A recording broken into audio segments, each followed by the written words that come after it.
we had made peace with those fire and lightning elemental people. Pseudo-genocide. And this time around, we were going off in search of the drow that had kidnapped someone or something. So we went into the darkened room. That was the cool room that the elementals had been kicked out of. There was a very faint smell of decay. Yeah. So I had to look around before I did scouting, and it was clear. And yeah, it was clear. So we told the elemental guys, yeah, you can have your room back. There's no one in here. And then we started poking around at the various entrances to the room. Well, in the room itself, once they lit up the room, the blood. There was blood. Splats of blood here and there. 6 of them, I think it was. Yeah. And signs that whatever had released the blood had then been dragged away. There's smears. Yeah, there was blood spots and blood smears leading away to the south. Yeah. Down on the map, anyway. Yeah. I guess it would be south. To the south. So we went north. A good plan. Initially, it was just a little... Well, it looks like there's like a cubby or something off to the north. Let's just make sure there's nothing behind us before we go on to the main event. Yeah. But it turns out there was a lot of stuff to the north, so we never actually went south this session. So if you're curious what all the blood splats and dragging was all about, you'll be left in suspense, just warning you now. But there was a bunch of stuff to the north. So we headed north, and we found some pathways that had been boarded up and stuff. The barriers had been made out of wood. So we tore those down because, we're authorized.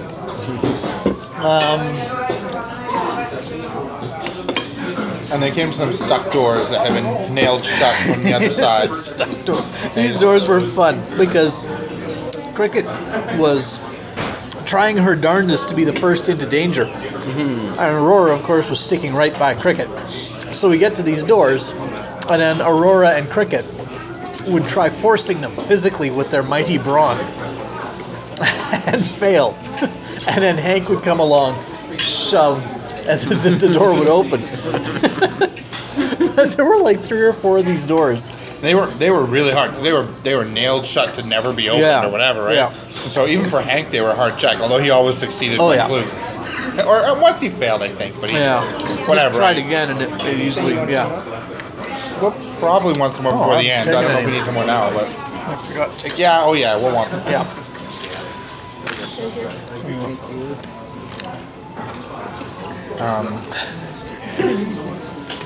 Yeah. Like it was hard enough that it was kind of, a challenge for Hank. So pretty much no one else really could even. But Aurora and Cricket always gave it a shot because it was funny. So anyway, let's see now. There was a bunch of corridors and there was a bunch of Like the first door they remember busted down. The pattern here. They came into this room. And it was clearly a storeroom, but it was just a bunch of the pre-looted dusty, one, broken junk on the floor. Anything of value was long since gone. Yeah, adventurers had already got to this one. So they encountered, I think, another room like that. They busted down some more doors, and they found it was an open a room that sort of led out to the ocean. And the one wall was missing, and it was a cliff that just went out to the ocean. And the temple was near the ocean, so this fits our general knowledge of the geography. Okay. But there were a couple of doors from that room that were heavily sealed. Cricket couldn't get them open with her thievery checks and stuff like that. They were locked. Yeah, they weren't blocked; they were locked. Different from the other doors. Those ones you could just force them open. These guys, they were locked. They were really hard. But yeah. Cricket was trying her best. but Yeah. they weren't opening. So Hank tried solving the problem using violence, and that didn't work because they were magically trapped or something like that. He got electrocuted for his troubles. So Serendipity, Van Goldshire, and Moore, Top of Tower, Shepherd Souls, wound up casting Knock. And she rolled Arcana and rolled really high on Arcana. And John was like double checking her Arcana roll. Because it turns out they were heavily magically locked as well. And if she had rolled too low, it would have done massive psychic damage to her. Yeah, it was. I was expecting it to be a failure because the DC was super high. And I was all ready to say, no, you take, whatever, 40 psychic damage. Yeah. And so she's like, oh, I rolled 43. Oh, the door opens. Untouched treasure room! Yay! It was all full of artwork and statues and stuff.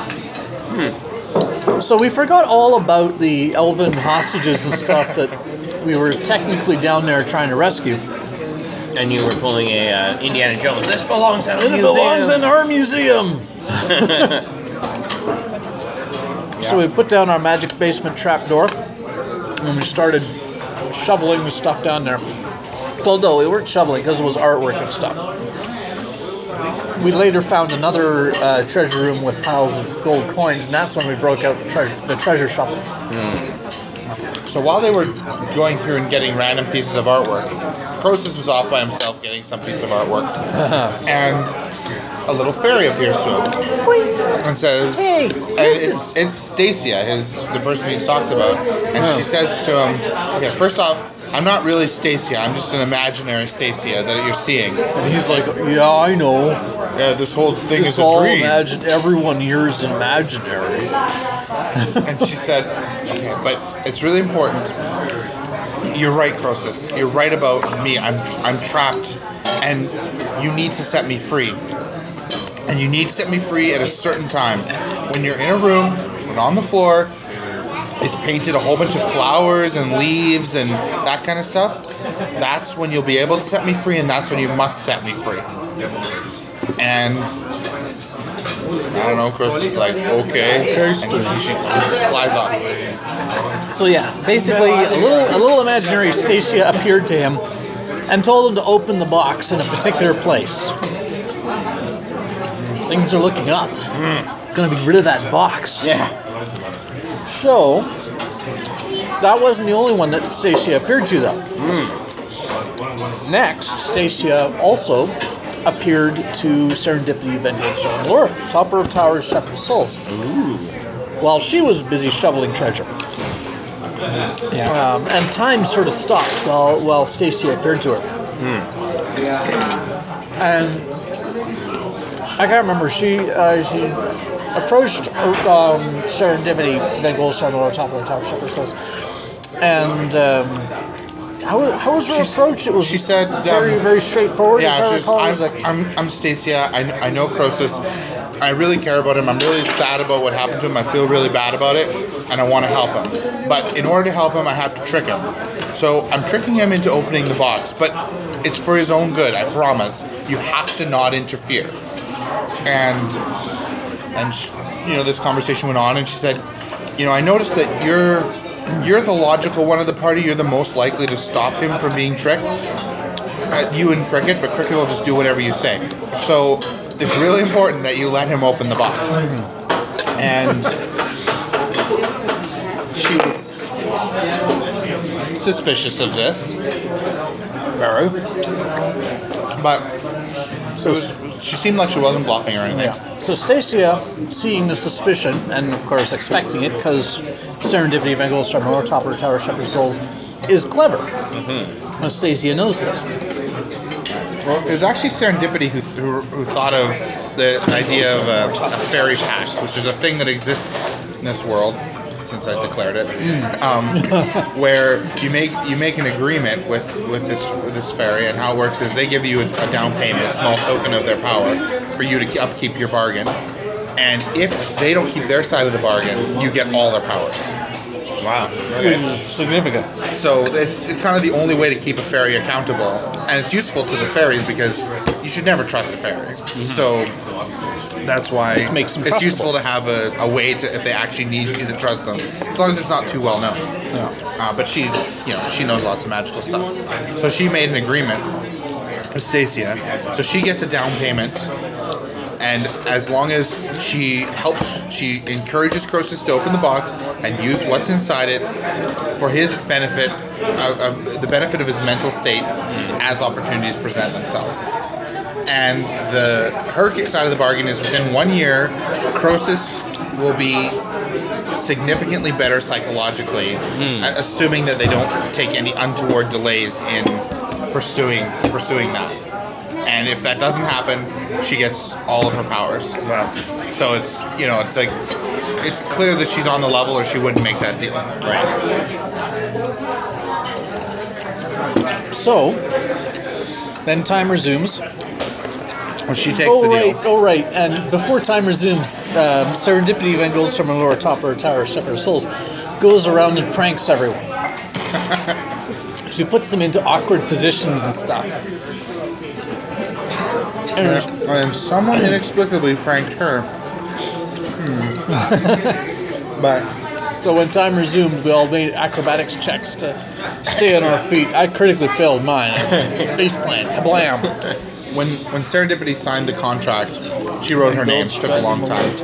And then Stacia signed her name with a little zap, and then the scroll immediately closed and disappeared. And she saw for a moment the name she signed was clearly not Stacia, but Yeah. didn't get a chance to see what it was. So this isn't Stacia.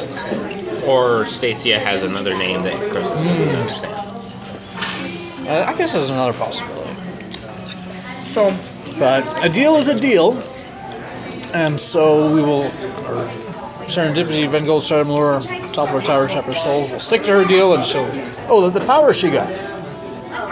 The down payment power. Is a super scrybuster power, essentially. it's a level 26 ritual, free every day.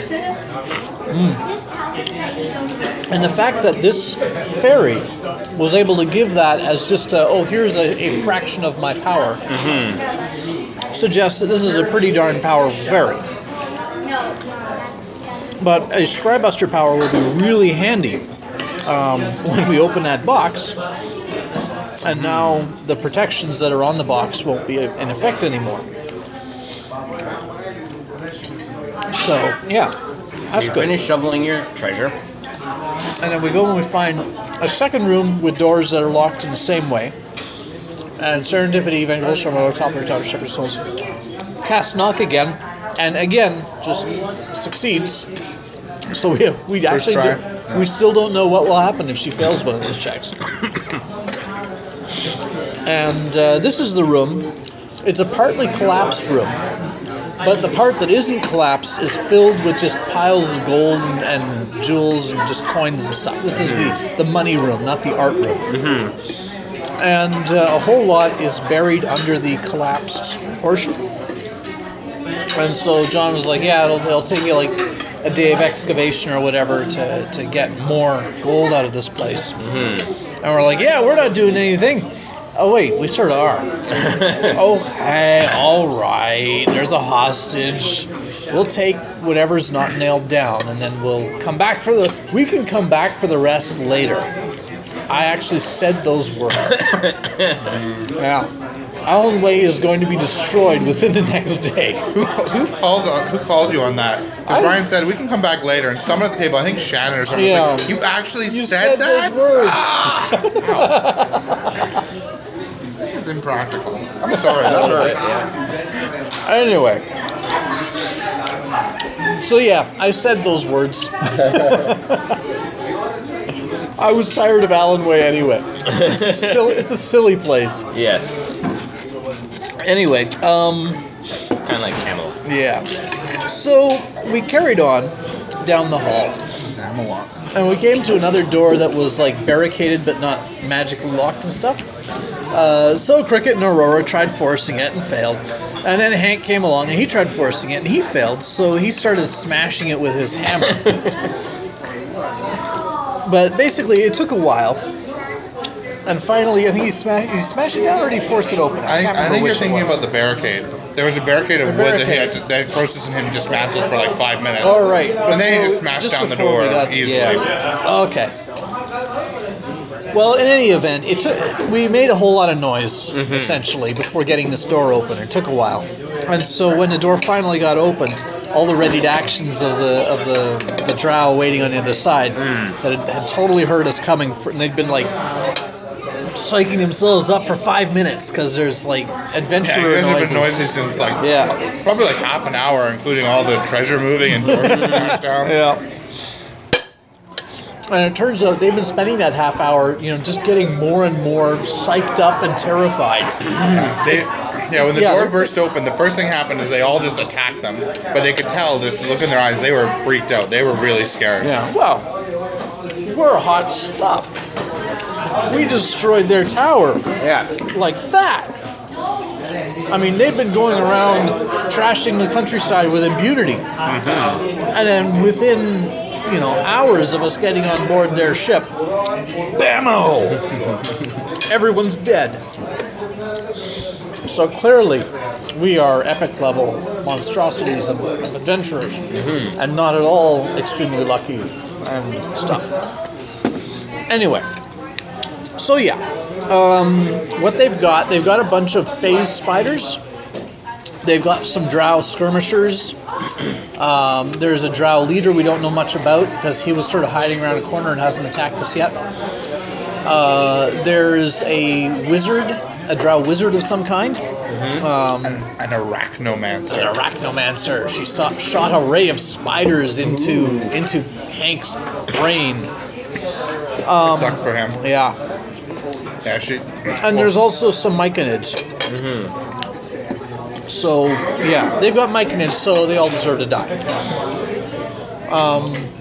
So I'm not at all upset that they're afraid of us. They should be. Well, and the myconids were on the front lines, too. Yeah. As they should be. Should be. Expendable. So, yeah, everyone was waiting at the door, so they all hit Hank with their swords. The myconid hits him. They all shoot their crossbows, which they're not really good at, but they just, do a little bit of damage.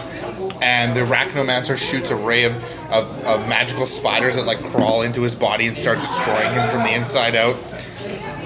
Does ongoing 10 necrotic damage. Nice. It sucked for Hank. It did. It bloodied him immediately. Yeah. He was bloodied by the end of that round. They just completely unloaded on him. Everyone who could possibly reach him or shoot a crossbow at him. Yeah. So then it was our round.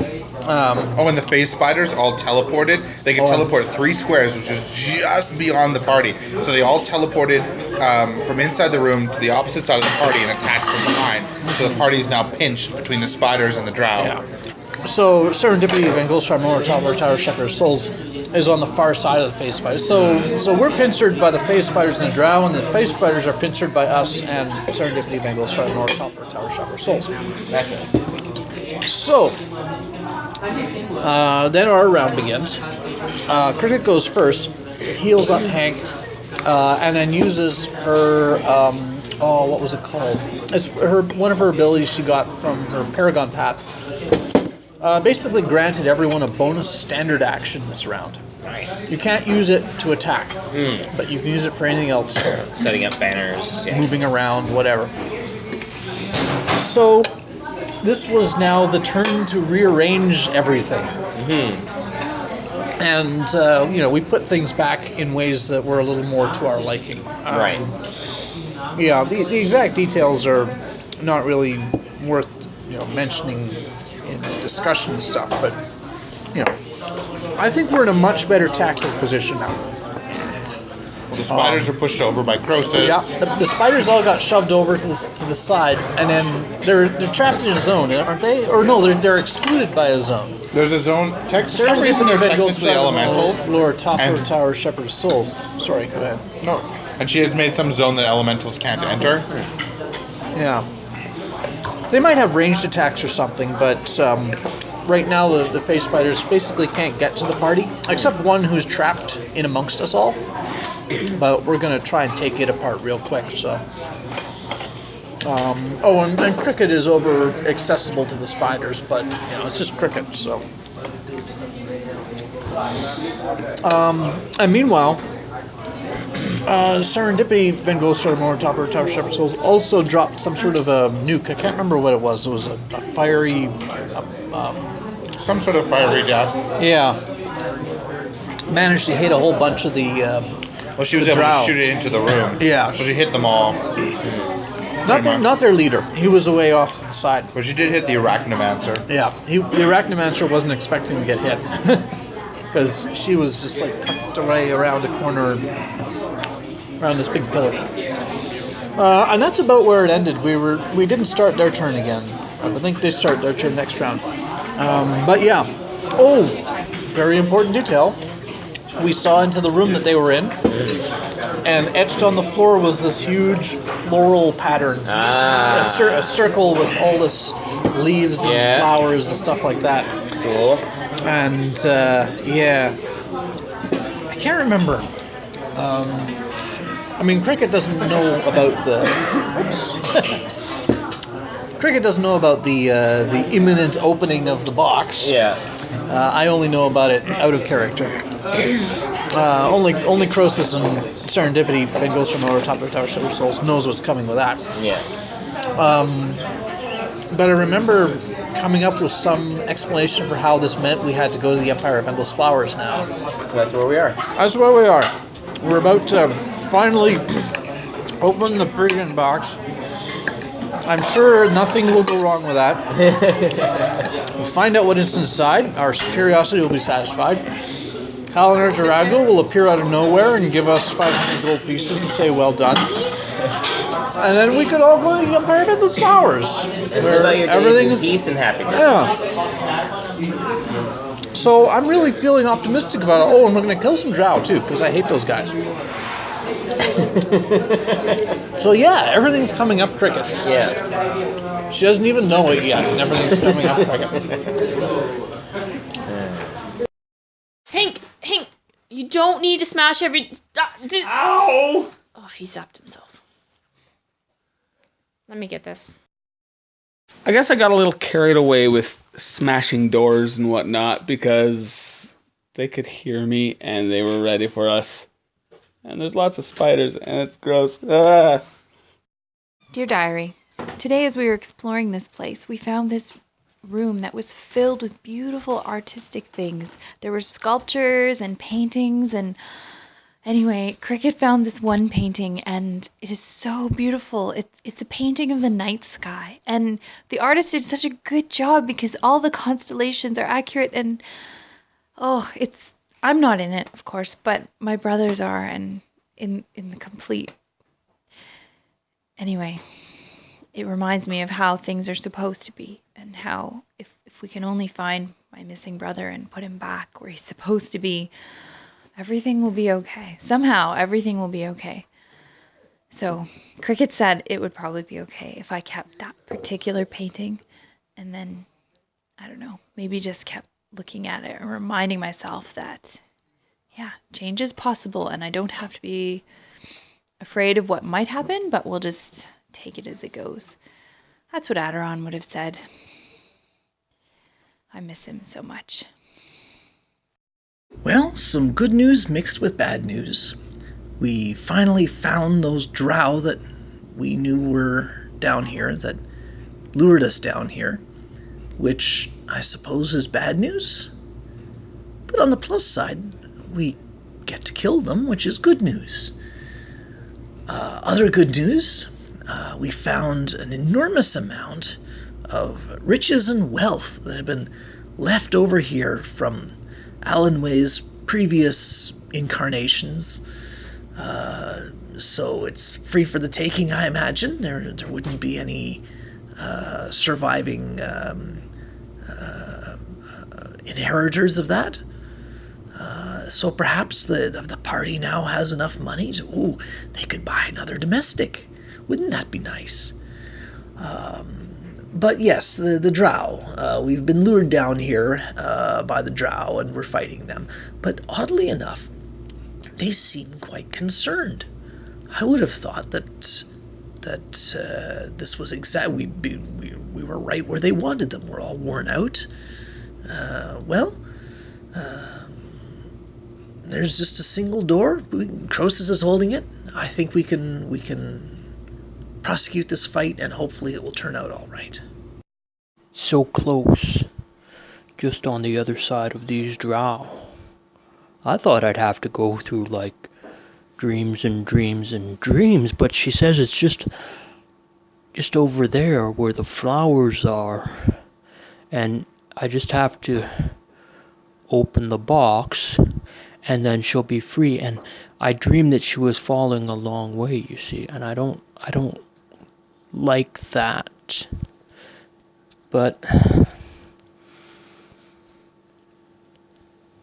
I promised I wouldn't open the box. And I promised I wouldn't leave anyone behind, and